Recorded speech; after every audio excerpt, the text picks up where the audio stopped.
दोस्तों नमस्कार, आप सभी का चैनल पे स्वागत है। आप एक सैलरीड एम्प्लॉई हैं, तो जैसे आपके सैलरी से हर महीने ईपीएफ और एनपीएस का पैसा कट जाता है, वैसे ही अब म्यूचुअल फंड की जो एसआईपी है वो आपकी सैलरी से माइनस होगी। और इसके लिए सेबी का एक नया प्रपोजल जो है आ चुका है। यहाँ पे इकोनॉमिक टाइम्स की वेबसाइट पे मैं आपको लेके आया हूँ, आप इस हेडिंग्स को पढ़ सकते हो। योर एम्प्लॉयर में सून पे your salary SIP from salary. Salary amount से ही आपकी जो म्यूचुअल फंड एसआईपी वो पे होगी। तो क्या है ये पूरा कॉन्सेप्ट, चलिए इसको हम समझते हैं। अब ये जो नया प्रपोजल आया है इसको देख करके आपको घबराने की जरूरत नहीं है, क्योंकि यहाँ पर जो एनपीएस और ईपीएफ का पैसा होता था ये आपकी सैलरी से मैंडेटरीली माइनस होता था। मतलब इसमें आपकी इच्छा नहीं भी होती थी तो भी ये पैसा आपकी सैलरी से कट जाता था।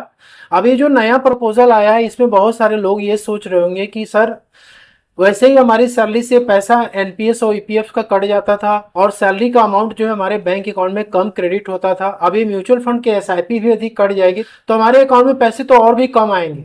लेकिन यहाँ पर ये जो प्रपोजल है ये बिल्कुल ही ऑप्शनल है, वॉलंटरी है। आपको ये नहीं सोचना है कि कंपलसरी है। ठीक है, जब तक आप अपनी कंपनी को म्यूचुअल फंड एसआईपी के लिए नहीं बोलोगे तब तक वो आपकी सैलरी में से नहीं काटेगा। सेकंड ये है कि यदि आप मान लो कि इसके लिए सहमत हो जाते हो तो आपको अपनी एम्प्लॉयर कंपनी को एक डिक्लेरेशन देना पड़ेगा कि हम इस पर्टिकुलर फंड में इतने अमाउंट की एसआईपी हर महीने करना चाहते हैं, तो आपकी सैलरी से हर महीने उतना अमाउंट कट जाएगा। और दोस्तों, म्यूचुअल फंड एएमसी को आपकी जो कंपनी है वो पैसा ट्रांसफर कर देगी और जो फंड आपने सेलेक्ट किया है उस फंड में वो पैसा जाकर के इन्वेस्ट हो जाएगा। तो आपको पैसे की जरूरत पड़ जाती है, आप म्यूचुअल फंड के यूनिट्स को आपने बेच दिया या फिर आपने म्यूचुअल फंड का कोई डिविडेंड प्लान आपने चूज किया हुआ है, तो आपके अकाउंट में ही वो डिविडेंड का पैसा जाएगा और जो आपने रिडेम्पशन किया वो भी पैसा आपके अकाउंट में ही जाएगा। तो सेफ्टी और सिक्योरिटी पॉइंट ऑफ व्यू से ये प्रपोजल भी ठीक ठाक है। अब यहाँ पे देखिए, ऐसा नहीं है कि पूरे ऑल ओवर इंडिया में जितनी भी कंपनीज है, जहाँ जहाँ भी एम्प्लॉयज काम कर रहे हैं, सभी के लिए प्रपोजल निकाला गया है। इसमें सिर्फ 3 कंपनी को लिस्ट आउट किया गया है, जिस ऐसी कंपनियां जो कि स्टॉक मार्केट में लिस्टेड है उनकी एम्प्लॉयज के लिए ये प्रपोजल है। और ईपीएफओ रजिस्टर्ड इस्टेब्लिशमेंट, यानी कि जो एम्प्लॉय प्रोविडेंट फंड ऑर्गेनाइजेशन के साथ जितनी कंपनी लिंक्ड है, मतलब आपका हर महीने ईपीएफ कटता है तो इसी ईपीएफओ में ही जाकर के वो डिपॉजिट होता है, तो ऐसी कंपनी को भी लिस्ट किया गया है। और जो एसेट मैनेजमेंट कंपनीज है इंडिया में उनके भी एम्प्लॉयज के लिए भी प्रपोजल निकाला गया है। तो आपकी सैलरी में से पैसे कटेंगे और जितने भी एम्प्लॉयज हैं सभी का पैसा एएमसी और म्यूचुअल फंड को भेजा जाएगा और उसी के अकॉर्डिंग यूनिट्स अलॉट होगा और आपके अकाउंट में वो डिपॉजिट हो जाएगा। अब देखिए यहाँ पे क्या है कि इस प्रपोजल को क्यों निकाला गया। नॉर्मली ये होता है कि जब भी कोई म्यूचुअल फंड में एसआईपी स्टार्ट करता है तो वो डिसिप्लिन वे में नहीं कर पाता है, कुछ टाइम तक एसआईपी चलाता है, इसके बाद फिर वो बंद कर देता है। ठीक है, लॉन्ग टर्म तक इन्वेस्टमेंट नहीं कर पाता, उसकी वेल्थ जो है क्रिएट नहीं हो पाती है।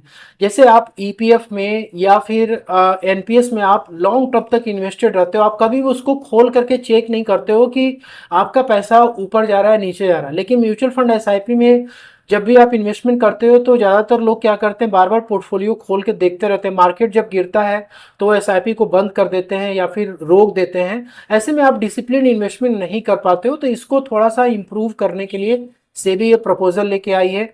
इसका बहुत सारे लोगों की एसआईपी डेट्स भी मिस हो जाती थी और लॉन्ग टर्म में जो इम्प्लॉयज हैं वो वेल्थ क्रिएट कर सके, इसके लिए भी ये प्रपोजल लाया गया है। और नॉर्मली यहाँ पे ये है कि म्यूचुअल फंड का जो पार्टिसिपेशन है वो इंडिया में जिस तरीके से बढ़ रहा है उसको देखते हुए भी सेबी का ये प्रपोजल है कि सारे एम्प्लॉयज का जो पैसा हो म्यूचुअल फंड में इन्वेस्ट हो। अब यहाँ पे देखिए इंपॉर्टेंट क्या है दोस्तों, कि जो पैसा आप म्यूचुअल फंड में इन्वेस्टमेंट करोगे वो पैसा आपका टैक्स बेनिफिट्स के लिए एलिजिबल होगा कि नहीं। तो देखो यहाँ पे क्या है कि जो आप ईपीएफ या फिर एनपीएस में जो पैसा आपका जाता है वो पहले ही आपका सैलरी में से कट जाता है। लेकिन जो म्यूचुअल फंड में आपका इन्वेस्टमेंट होगा, जो आपकी सैलरी से कटेगा, पोस्ट टैक्स डिडक्शंस आपका ये पैसा इन्वेस्ट। इसको समझने के लिए यहाँ पे एक प्री और पोस्ट कैलकुलेटर का हम यूज करेंगे। मान लो कि आपको हर महीने 1 लाख की सैलरी मिलती है, उसमें से 15,000 रुपीज ईपीएफ और एनपीएस में दोनों मिलाकर के कट जाता है। तो यहाँ पर आपकी जो टैक्सेबल इनकम आई वो 85,000 रुपीज है। जस्ट एक डेमो पर्पस के लिए आपको दिखा रहा हूँ, वैसे सैलरी में से बहुत सारी चीजें माइनस होती हैं। अब मान लो कि यहाँ पे 10% का रेट एप्लीकेबल है, तो आपका ये 10% कट गया 8,500 इस सैलरी में से। ठीक है, और एसआईपी के लिए आपने ये बोल दिया कंपनी को कि हमारी सैलरी में से आप क्या करो, हर महीने 5,000 रुपीज आप डिडक्ट कर लो। ठीक है, तो यहाँ पे क्या होगा कि आपका जो है एनपीएस और ईपीएफ का जो पैसा है ये तो आपका प्री टैक्स डिडक्ट हो रहा है, मतलब कि टैक्स माइनस करने से पहले आपके सैलरी में से क्या हो रहा है, ये 15,000 रुपीज डिडक्ट हो जा रही है। तो ये आपकी नेट टैक्सेबल इनकम 85,000 रुपीज आई। अब इसमें टैक्स माइनस हो गया, तो यहाँ पे टैक्स माइनस करने के बाद आपका नेट जो अमाउंट है 76,500 रुपीज आ रहा है। तो दोस्तों ये जो अमाउंट है सैलरी का, इसमें से आपकी जो म्यूचुअल फंड एसआईपी है ये माइनस होगी, तो आपके इन हैंड में 71,500 रुपीज आपके अकाउंट में जाएगा।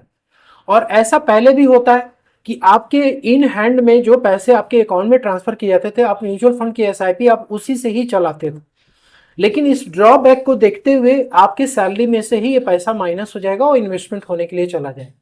अब यहाँ पे देखिए ये जो प्रपोजल आया है, ऐसा नहीं है कि इस पर अप्रूवल मिल चुका है, अभी दोस्तों जस्ट एक प्रपोज्ड मैनर में इसको रखा गया है और जो भी कंसर्न्ड एंटिटीज हैं उनको ये सेंड किया गया है कि आप अपना जो भी अप्रूवल है वो 10 जून तक आप सबमिट करो। ठीक है, जैसे ही अप्रूवल आएगा उसके बाद ये ऑटोमेशन का सिलसिला चालू हो जाएगी। तो वीडियो आपको कैसी लगी कमेंट में लिख करके जरूर बताइए, यदि ये पसंद आए तो उसे लाइक शेयर जरूर, के मिलते हैं नेक्स्ट में। Thank you so much.